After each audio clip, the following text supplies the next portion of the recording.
And they were so much more numerous than was our army that we durst not go forth and attack them in their strongholds. Yea, it became expedient that we should employ our men to the maintaining those parts of the land which we had regained of our possessions. Therefore it became expedient that we should wait, that we might receive more strength from the land of Zarhemla, and also a new supply of provisions.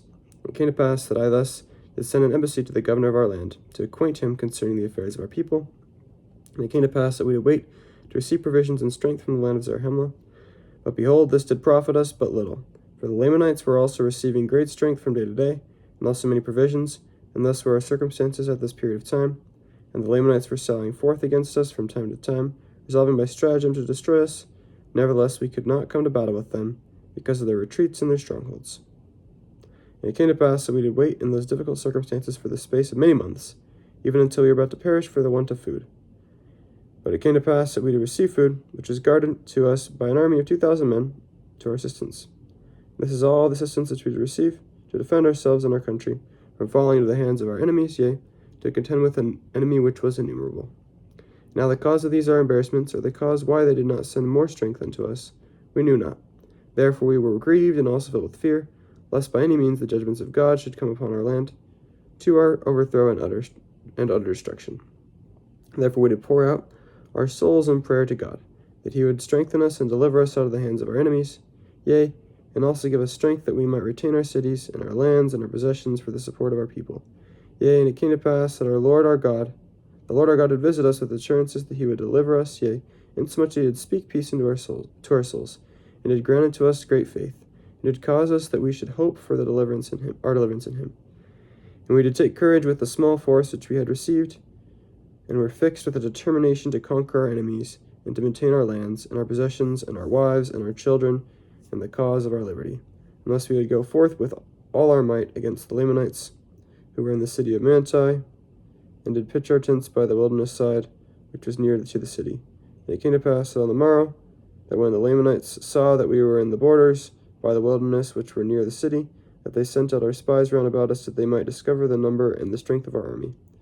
And now it came to pass that when they saw that we were not strong, according to our numbers, and fearing that we should cut them off from their support, except they should come out to battle against us and kill us, and also supposing that they could easily destroy us with their numerous hosts, therefore they began to make preparations to come out against us to battle.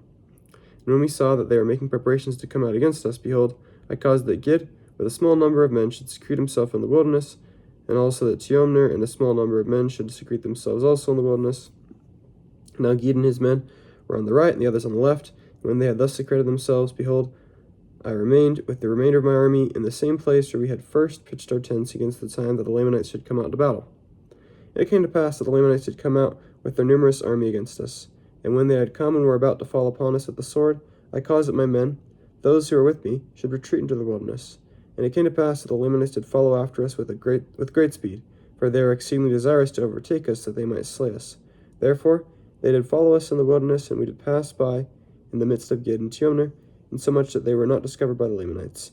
And it came to pass that when the Lamanites had passed by, or when the army had passed by, Gid and Teomner did rise up from their secret places, and did cut off the spies of the Lamanites, that they should not return to the city.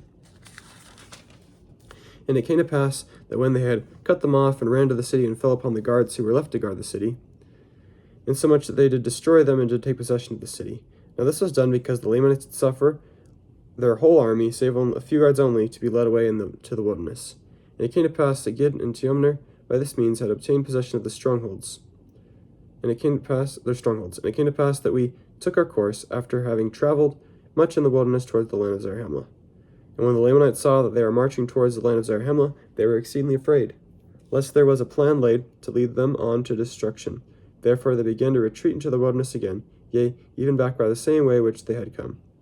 And behold, it was night, and they did pitch their tents, for the chief captains of the Lamanites had supposed that the Nephites were weary because of their march, and supposing that they had driven their whole army, therefore they took no thought concerning the city of Manti. And it came to pass that when it was night, I caused that my men should not sleep, but that they should march forward by another way towards the land of Manti. And because of this our march on the night time, behold, on the morrow we were beyond the Lamanites, insomuch that we did arrive before them at the city of Manti. And thus it came to pass that by this stratagem we did take possession of the city of Manti without the shedding of blood.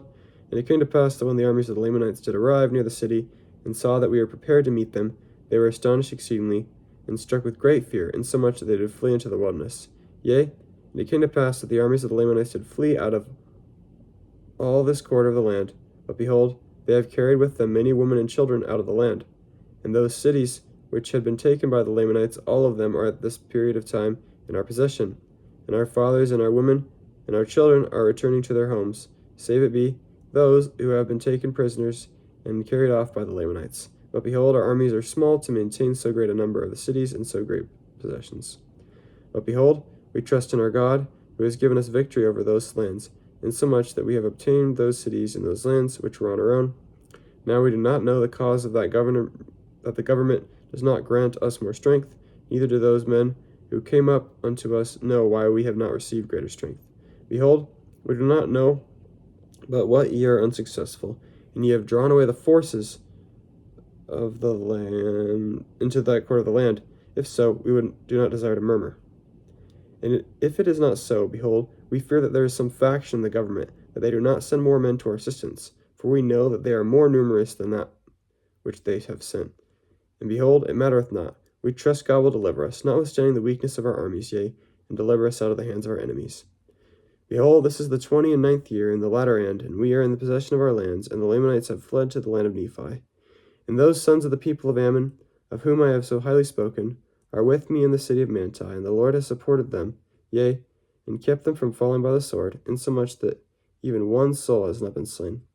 But behold, they have received many wounds. Nevertheless, they stand fast in that liberty wherewith God has made them free, and they are strict to remember the Lord their God from day to day. Yea, they do observe to keep his statutes, and his judgments, and his commandments continually. And their faith is strong, and the prophecies concerning that which is to come. And now, my beloved brother, Moroni, may the Lord our God, who has redeemed us and made us free, keep you continually in his presence, yea, may he favor this people, even that ye may have success in obtaining the possession of all that which the Lamanites have taken from us, which was for our support. And now, behold, I close mine epistle. I am Helaman, the son of Alma. Chapter 59. Moroni asks Behorn to strengthen the forces of Helaman. The Lamanites take the city of Nephihah. Moroni is angry at the government about 62 BC.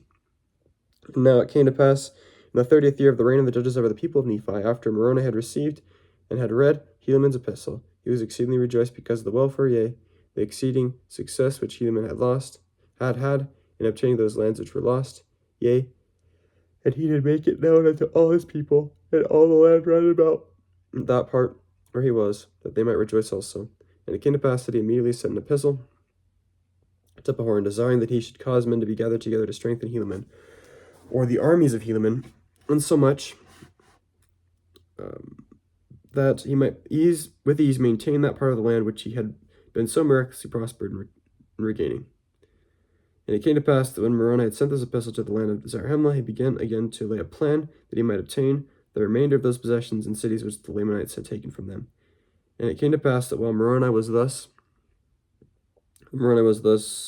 making preparations to go against the Lamanites to battle, behold, the people of Nephihah, who were gathered together from the city of Moroni and the city of Lehi and the city of Moranton, were attacked by the Lamanites. Yea, even those who had been compelled to flee from the land of Manti and from the land round about had come over and joined the Lamanites in this part of the land.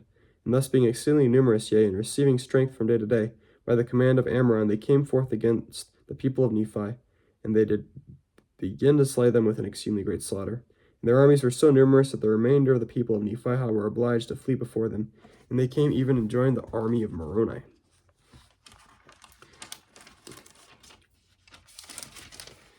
And now, as Moroni had supposed that there should be men sent to the city of Nephihah to the assistance of the people to maintain that city, and knowing that it was easier to keep the city from falling into the hands of the Lamanites than to retake it from them, he supposed that they would easily maintain that city. Therefore he retained all his force to maintain those places which he had recovered. And now Moroni saw that the city of Nephihah was lost. He was exceedingly sorrowful, and began to doubt, because of the wickedness of the people, whether they should not fall into the hands of their brethren. Now this was the case with all his chief captains. They doubted and marveled because of the wickedness of the people, and this because of the success of the Lamanites over them. And it came to pass that Moroni was angry with the government because of their indifference concerning the freedom of their country. Chapter 60. Moroni complains to Behorn of the government's neglect of the armies. The Lord suffers the righteous to be slain. The Nephites must use all of their power and means to deliver themselves from their enemies. Moroni threatens to fight against the government unless help is supplied to his armies, about 62 BC. And it came to pass that he wrote again to the governor of the land, who was Behorn, and these are the words which he wrote, saying, Behold, I direct mine epistle to Pahorn, in the city of Zarahemla, who is the chief judge and the governor over all the land, and also to all those who have been chosen by this people to govern and manage the affairs of this war.